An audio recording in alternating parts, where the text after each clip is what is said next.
سلام من الله عليكم ورحمة الله تعالى وبركاته مروين يا مدن يا الدمانتين به meel walba oo dunida daafeed nagala jaan qaadaysaan halkani waa ESTV xaruntiisa jigjiga hadahan oo kalena waa xilligaad inooga barateen wararka ESTV oo ku talagalay in aad si toos ah u dheehataan qodobada ugu dooroon waxa kamid ah madaxweyne ku-xigeenka ahna wasiirka xafiiska waxbarashada ee dawladda deegaanka Soomaalida oo furay tababar uu soo diyaariyay xafiiska waxbarashada gaar ahaan waaxda geedi socodka manhajka iyadoo tababarkaasina ay ka soo qayb galeen macallimiin ka kala socotay 8 degmo oo ka howlgalo barnaamijka DRS-ka shir markaasi lagaga xaajooniyay sidii loo xoojin lahaa adeeg bixinta quwadda korontada oo ka qabsoomay madasha kulanka ee qaryaandoodaan xarunta kaydka dhiigga ee dawladda deegaanka Soomaalida oo waddo dadaal markaasi lagu xoojinayo kaydinta dhiigga iyadoo shaqalaha ka howlgala wakaaladda horumarinta jidadka ee dawladda deegaanka Soomaalida ay ka qayb qaadanayaan isla markaasina ay dhiigooda ugu deeqayaan bangiga kaydka dhiigga ee dawladda deegaanka Soomaalida wasiir ku-xigeenka xafiiska shaqalaha iyo arrimaha bulshada ee dawladda deegaanka Soomaalida oo sheegay in markaasi gudiyada isbahaysiga bulshada ay kaalin muhiim ah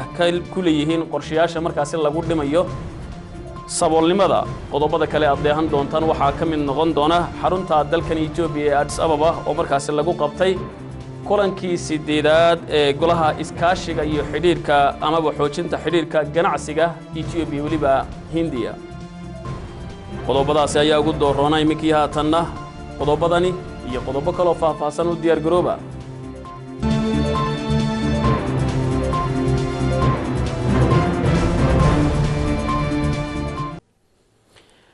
marka la isku maqal aragti wanaagsan daawadayaasha qiimaha iyo qadarinta mudan kuna soo dhawaada wararkii oo faahfaahsan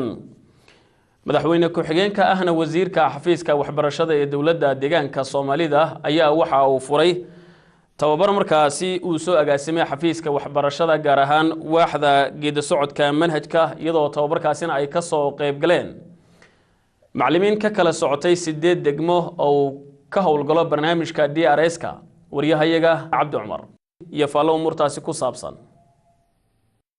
tababarkan oo ahaa mid soo diyaariyay xafiiska waxbarashada ee deegaanka Soomaalida ee Itoobiya waaxda geed socodka manhajka iyo daraasaadka ayna ka soo qayb galeen 41 xubnood oo isugu jiray macallimiinta dugsiyada ee biyada macallimiinta dugsiyada caadiga ah iyo kormeerayaal oo ka kala socday 8 degmo oo ka socdo barnaamijka DRS-ku ayay ujeedadiisu ahayd sidii macallimiintani loo bari lahaa habka baris barasho ee firfircoon qiimeynta joogtada ee nidaamka baris barasho iyo sidoo kale maareynta imtixaanada kala duwan ee macallimiintan ay ka qaadaan ardayda waxaana tababarkani ka hadlay madaxweyne ku-xigeenka ahna wasiirka xafiiska waxbarashada ee deegaanka Soomaalida ee Itoobiya mudane Mowlid Hayir oo ku booriyay xubnahani in sidii loogu talagalay ay uga faa'iideystaan inta uu socdo tababarkani si iyana si firfircoon oo ficil ah ay ugu gudbiyaan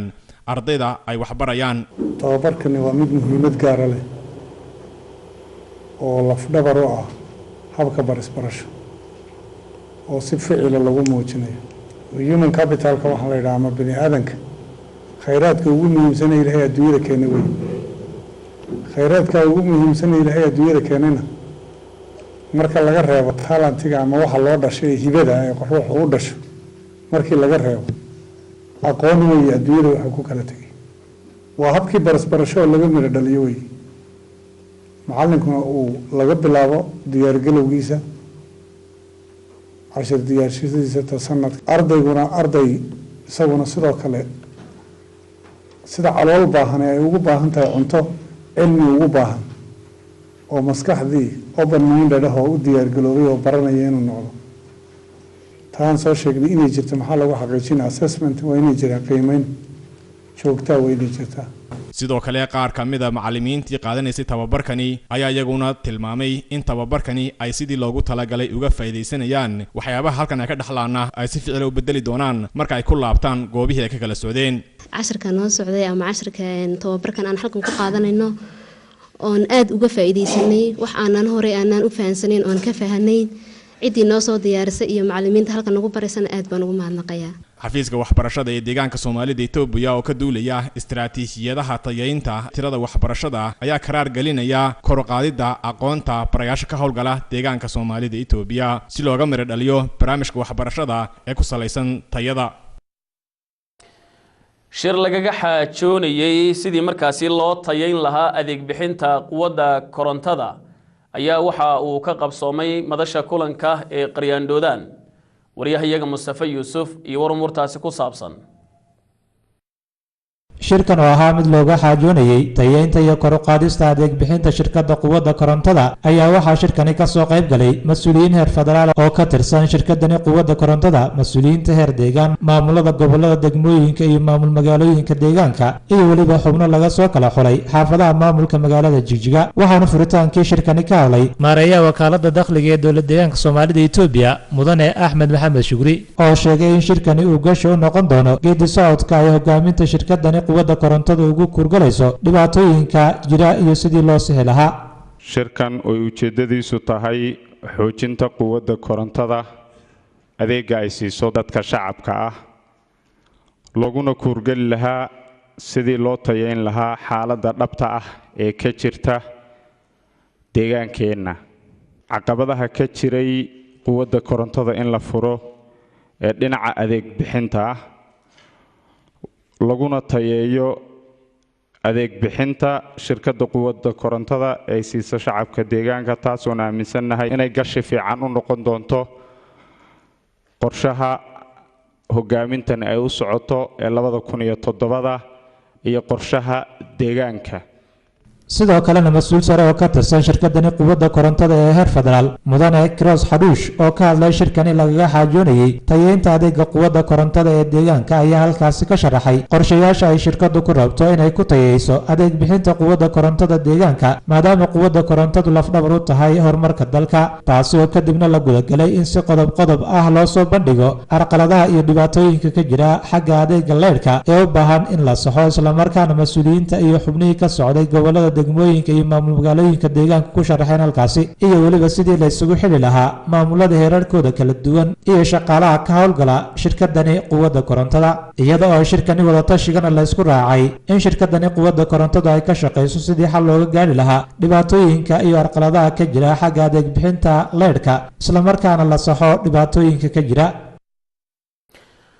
xarunta kaydka dhiigga ee dowladda deegaanka Soomaalida ayaa waxay wadaa dadaalo markaasi lagu xoojinayo kaydinta dhiigga iyadoo shaqaalaha ka howlgala wakaaladda horumarinta jidadka ee dowladda deegaanka Soomaalida ay ka qayb qaadanayaan, isla markaasina ay dhiigooda ugu deeqayaan bangiga kaydinta dhiigga ee dowladda deegaanka Soomaalida. markale iyo wariyahayaga Cabdi Cumar. xafiiska caafimaadka ee deegaanka Soomaalida Itoobiya oo ka karaar qaadanaya daboolidda baahida caafimaadka bulshada deegaankooda ayaa wada hirgelinta bankiga kaydka dhiigga ee deegaanka, iyadoo xarunta kaydka dhiiguna ay dadaal xoogan ugu jirto kaydinta dhiigga iyo sidii bulshada qaybaheeda kala duwan ay uga qayb qaadan lahayd abaabulkan kaydinta dhiigga ee lagu badbaadinayo naf u baahan. waxaana waraysi la yeelanay Dr. Umar Maxamed Faarax, wasiir ku-xigeenka xafiiska caafimaadka ahna kusimaha wasiirka xafiiska caafimaadka ee deegaanka, ahmiyadda uu leeyahay bankiga kaydku, sidoo kalena fariin u diray qaybaha kala duwan ee bulshada inay ka qayb qaataan abaabulkan kaydka dhiigga. xafiiska caafimaadka uu gacanta ku dhigo, isla markaana uu dardargeliyo loogana baxo sidii qofku marka uu dhiig u baahdo in qof kale waa inaad shubtaa si aan loo odhan baahideena dhiigga lagana haqabtiro. marka waxyaabaha aadka u ballaaran ee loogu baahdo dhiigga waxa weeyaan hooyada umul raacaysa ee dhiig baxaysa deegaanka in markaaba si degdega loogu helo dhiiggii loogu baahnaa, isla markaana ma aragtay loo badbaadiyo. ka deegaan ahaan inaan dhammaan aan ka qayb qaadano oon bishii maaragtay 3 bilba hal mar aan dhiigga bixino, taasoo lafteena caafimaad ahaanba ay u fiican tahay, inta badan diiniyana ay sunno tahay. ka xafiis caafimaad ahaan anagu waxaa hadda noo qorshaysan inaan sii ballaarino. shaqaalaha wakaaladda jidadka ee deegaanka Soomaalida Itoobiya ayaa iyaguna ka qayb qaadanaya barnaamijkan taageerada dhiigga ee lagu badbaadinayo nafta u baahan iyadoo shaqaalaha wakaaladda jidadkuna ay soo abaabuleen sida ay uga qayb qaadan lahaayeen barnaamijkan kaydka dhiigga waxaana waraysi la yeelanay mudane Salaad Cismaan Horar maarayaha wakaaladda horumarinta jidadka ee deegaanka Soomaalida Itoobiya oo isaguna tilmaamay in aad iyo aad ay ugu faraxsan yihiin inay ka qayb qaataan barnaamijkan kaydka dhiigga waxaa sharaf u ah saaka in ay ku deeqaan shaqaalaha u tirsan wakaaladdan dhiigooda inay u deeqaan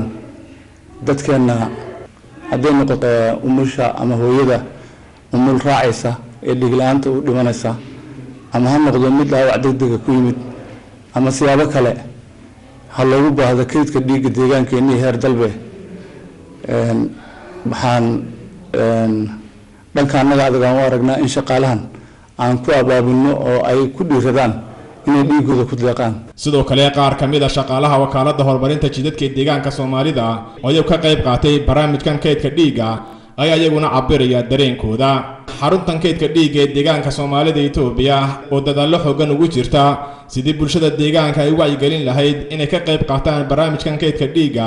in xarumaha noocan oo kale lagu fidiyo dhammaan deegaanka Soomaalida Itoobiya wasiirka xafiiska shaqaalaha iyo adeega bulshada ee dawladda deegaanka Soomaalida ayaa sheegay in gudiyada isbahaysiga bulshada ay kaalin muhiim leh ku leeyihiin qorshayaasha markaasi lagu dhimayo saboolnimada sida warbixintani uu ku sheegayo wariyahayaga Nuur Xuseen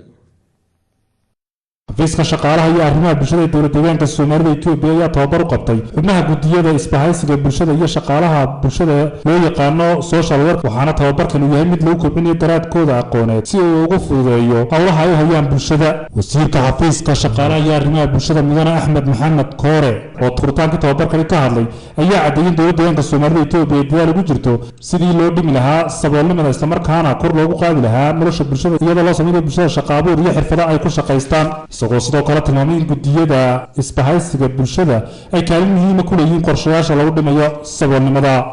dhammaan xubniina shir ka soo qayb galay ama tababar ka soo qayb galay isugu jira maxaan ku leeyahay gudiyada daryeelka isbahaysiga bulshada ka kala socod degmooyinka kala duwan ee halkan loogu yeedhay 6 degmo iyo 2 maamul magaalo waxaan ognahay in loo soconaa dawladdeena dalka Itoobiya ama xukuumaddeena waxay dadaal dheeraad ugu jiraan macnaha mar walba sidii macnaha bulshadeena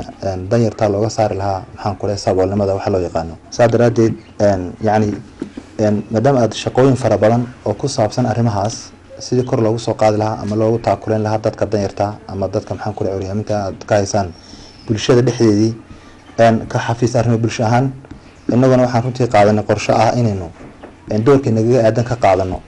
arrintaas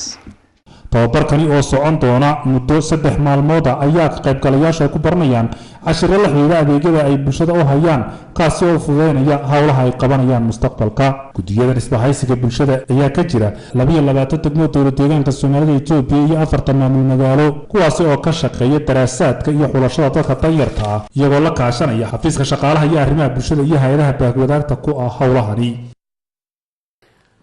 xubno ka socday wakaaladda iibka dhismaha iyo adeega gaarka ah ee booliska dawladda deegaanka Soomaalida ayaa waxa ay kormeerin dhayndayn ay ku soo gaala bixiyeen tuulooyinka ay ka wadaan dhismayaasha xarumaha caafimaadka wariyahayaga Cabdiwali Maxamed Cali ayaa inoo faahfaahinaya xubnahan ka socday wakaaladda dhismaha iibka iyo adeega gaarka ah ee booliska dawladda deegaanka Soomaalida Itoobiya oo horkacayay injineer Maxamed gaareen tuulooyin oo ka socdaan dhismayaasha xarumaha caafimaadka iyaduna tuulooyinkaas ay kamid ahaayeen tuulada Cayuuna oo hoosmaada degmada Dhuxun ee gobolka Nagoba iyo waliba tuulada Jeeringa oo hoosmaada degmada Fiiq ee gobolka Nagoba iyo waliba tuulada Marameyd oo hoosmaada degmada Garbo ee gobolka Nagoba ayaa waxaa sidoo kale dhismayaashan xarumaha caafimaadka ay ka socdaan tuulada Gosololey ee hoosmaada degmada Dhagaxbuur ee gobolka Jarar tuulada Garogaan oo ismaada degmada Birqada ee gobolka Jarar iyo waliba tuulada Faramada oo ismaada degmada Gunogada ee gobolka Jarar iyadoona xubnahani ka socday wakaalada dhismaha iibka iyo adeega gaarka ee booliska dawladda deegaanka Soomaalida Itoobiya in ku wareysanay tuulo kamid ah tuulooyinka ay kormeerka ku marayaan ayaa waxa ay sheegeen in 70% uu soo gabagaboobay dhismayaasha xarumahani caafimaadka insha Allah waxaan ku qiyaasi karnaa horta in maxay hadana hel centeradan aan dhisayno waxay bilaabeen muddo isku mid ah mar isku mid ah in la dhameystirayo ayaan ku tala galay marka maxay hadana intaad u aragtaan 70% oo la soo gabagabay bacda bilna inaan maxay hadana furaa wareejinayno oo de adeegii loo baahnaa bixiyo ayaan anagu ku rajaynahay dhanka kalena shacabweynaha ku dhaqana tuulooyinkan ay ka socdaan dhismayaasha xarumahani caafimaadka ayaa iyana dhankooda sheegay inay aad ugu faraxsan yihiin dhismayaashan xarumahan caafimaadka isbitaalkii weynaa ee heer centerka in ay dawladdu ay soo dhaadhicisay keentayna tuulada macnaha Gargaan taas oo aan aad ugu faraxnay aan magaranaysaa shaqadeediina si loo baahnaa ay u qabteen haddii aan taa magaranaysaa ka sii gudbo waxaan ka helay shaqo magaranaysaa ee aniga laftaydii nolol maalmeedkaygii wadabarta ayaan ka helay taas ayaan aad ugu faraxsanay shirkii qiimeynta waxqabadka rubaca koobaad ee sanadani 2007 ee degmada Imey Galbeed ayaa waxa uu shirkaasi uu ka qabsoomay isla degmadaasi wariyahayaga Faarac Cabdi Dubad oo dhawaanahanba howlo shaqo goobahaasi ku mariyay ayaa warbixintan inooga soo diray degmada Imey Galbeed kulankan qiimeynta ah ee waxqabadkii rubci koobaad ee miisaaniyadka 2007 xafiisyada degmada Imey Galbeed ee gobolka Afdheer oo ay ka soo qayb galeen dhammaan kabineetka degmada ayaa kulankan waxa uu ujeedadiisu ahayd qiimeynta waxqabadkii awliyo shaqo ee dhinacyada waxbarashada caafimaadka beeraha biyaha maaliyadda dakhliga nabadgelyada iyo arrimaha xisbiga kulankan qiimeynta ayaa waxa furay gudoomiyaha degmada Imey Galbeed mudane Cabdiqani Maxamed isagoo sheegay in looga baahan yahay mas'uuliyiinta degmada inay si wada jira isku halgamaan isla mar ahaantaana u muujiyaan caladan iyo isla xisaabtan si loogu guuleysto qorshayaasha dhanka horumarinta ee u yaala degmadani Imey Galbeed iyadoo dhanka wanaagsan la kala qaadanayo dhanka jilicda sana loo khibrad yeesho si loogu guuleysto guud ahaanba qorshayaasha dhanka horumarinta ee degmada Imey Galbeed inna warbixintii rubaca koobaad ee 2007 tirsiga Itoobiya ee sanadkan waxyaabaha aan marka xooga saarayno qiimeynteena waxaa kamid ah qooyinka horumarka waxyaabihii laga qabtay dhanka waxbarashada oo kale waxyaabaha aan xooga saarayno waxaa kamid ah ardaydii loogu talagalay in aanu soo xareyno ma soo xareynay dhanka caafimaadka oo kale adeeg bixinta goobaha caafimaadka waa sidee maadaama qorshaha aynu qaadanay uu yahay muhiimadda koobaad iyo muhiimadda labaad iyo saddexaad xagga biyo ururinta uu yahay waxaanu doonaynaa marka shaqooyinkii ama baraakadihii loogu talagalay in rubaca koobaad lagu soo gabagabeeyo ma lagu soo gabagabeeyay dhanka beeraha oo kale qoysaskii qorshaysnaa in la soo dejiyo sanadkan muxuu ahaa rubacii la soo dhaafay in qoys ayaa la dejiyay kulankani qiimeynta waxqabadkii rubci koobaad ee miisaaniyadka 2007 ayaa waxa lagu bilaabay dhageysiga xafiisyada waxbarashada biyaha hubinta awoodda maaliyadda dakhliga caafimaadka iyadoo mas'uuliyiinta kabineetku ay su'aalo ka weydiiyeen guud ahaanba waxqabadkii rubci koobaad ee miisaaniyadka 2007 xafiisyada degmadaasi iyadoo su'aalahaasina ay ka jawaabayeen mas'uuliyiinta ay khusayso kulankani qiimeynta rubci koobaad ee waxqabadka xafiisyada degmada Imey Galbeed ee miisaaniyadka 2007 ayaa waxa lagu soo gabagabeeyay in la sii dardargeliyo isla mar ahaantaana la sii xoojiyo howlaha horumarka nabadgelyada iyo maamulka suuban ee u yaala degmada isla mar ahaantaana guud ahaanba howlaha qorshe dhanka horumarka lagu soo gabagabeeyay rubuca labaad ee miisaaniyadka 2007 xafiiska tababarada xirfadaha iyo waliba farsamada ee dawladda deegaanka Soomaalida ayaa waxa uu tababar u qabtay macallimiin markaasi loo tababaray kulliyadaha qabri dahare iyo waliba Jarati wariyahayaga Cabdifataaxaad iyo warmoortaasi ku saabsan xafiiska tababarada xirfadaha iyo farsamada ayaa tababar u qabtay macallimiin loo tababaray kulliyadaha qabri dahare iyo Jarati iyada oo tababarkani uu socday muddo 10 maalmood ah ayaa macallimiintan lagu tababarayay hanaanka gudbinta barisbarasho maareynta iyo isticmaalka agabka waxbarashada macallimiintanina ay isugu jireen macallimiinta ka howlgali doonta kulliyadda caafimaadka qabri dahare kulliyadda farsamada iyo xirfadaha qabri dahare iyo kulliyadda Jarati iyadoo xidhitaankii tababarkan uu ka hadlay garwadeenka geedi socodka horumarinta ardayda iyo kobcinta awoodda ee xafiiska tababarada xirfadaha iyo farsamada ee dowladda deegaanka Soomaalida Itoobiya mudane Siciid Maxamed Cabdi Xaashi oo kula dardaarmay macallimiintani in casharadii ay ku barteen tababarkan ay u bedelaan ficil isla markaana ay uga faa'iideeyaan ardayda ay wax bari doonaan run ahaantii kulliyadahan cusub macallimiinta halkan loogu soo xidhay waxay ka mid yihiin dadaalka weyn ay xukuumaddu ugu jirto kamida dhalinta horumarka ay hiigsanayso kulliyadaha TVET-ka ama nidaamka TVET-ka waxa weeye waa tubtii horumarka dalka uu hiigsanayo tababarkanna waxa uu saldhig u yahay kamida dhalinta hadafka xukuumadda u yaala ee ah in ay ka mid noqoto wadamada dhaqaalahoodu dhexdhexaadka yahay sidoo kale waxa aysan dhankiisa ka hadlay Maariya ku-xigeenka Jijiga Polytechnic mudane Xuseen Maxamed oo isagu ku booriyay macallimiintan in looga fadhiyo sida ay uga midho dhalin lahaayeen qorshayaasha ku wajahan istiraatiijiyadda tababarka xirfadaha iyo farsamada waxaan dardaarmayaa waa mid wixii aqoontii idin halkan ba ka qaateen inaad u gudbistaan ardadii mythology saadarteeda inaad diyaar garoobtaan collegeena u noqotaan oo ardadii wax si fiican wax bartaan sidoo kalena qaar ka mid ah macallimiintii qaadanaya tababarkan ayaa iyaguna ballan qaaday inay sidii loogu talagalay ay uga soo baxayaan isla markaasina ay ficil ahaan ku muujin doonaan ardayda waxay barayaan intaasi waxay ahaayeen wararkii deegaanka inaga soo gaadhay haddaynu jillicno mid ka mid ah wararka dalka waxa magaalada Addis Ababa ee xarunta dalkani Itoobiya lagu qabtay kulankii sagaalaad ee golaha iskaashiga iyo xoojinta xiriirka ganacsiga Itoobiya waliba Hindiya wariyahayaga Maxamed Cabdiwahaab ayaa inoo soo koobaya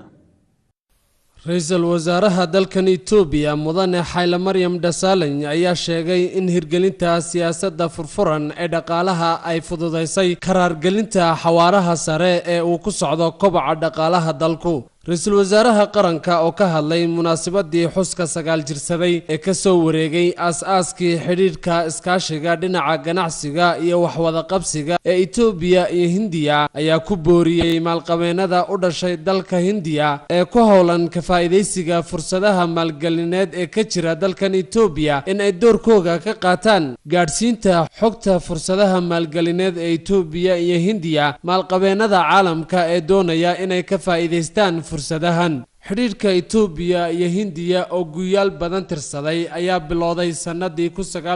1948 Hindiya ayaa waxay ku jirtaa dalalka safka hore kaga jira howlaha maalgashiga tooska ah ee shisheeyaha ee ka socda dalkan Itoobiya shirkado tiradoodu kor u dhaafayso 100 oo ay leeyihiin maalqabeeno u dhashay dalkaasi ayaa waqti xaadirkan ku howlan ka faa'iideysiga fursadaha maalgelinta ee ka jira dalkan Itoobiya golaha isku dhafka ah ee u qaabilsan arrimaha ganacsiga Itoobiya iyo Hindiya oo loo aasaasay si xoojinta xiriirka ganacsiga labada dal ayaa kulankiisii sagaalaad uu ka furmay caasimadda dalka ee magaalada Addis Ababa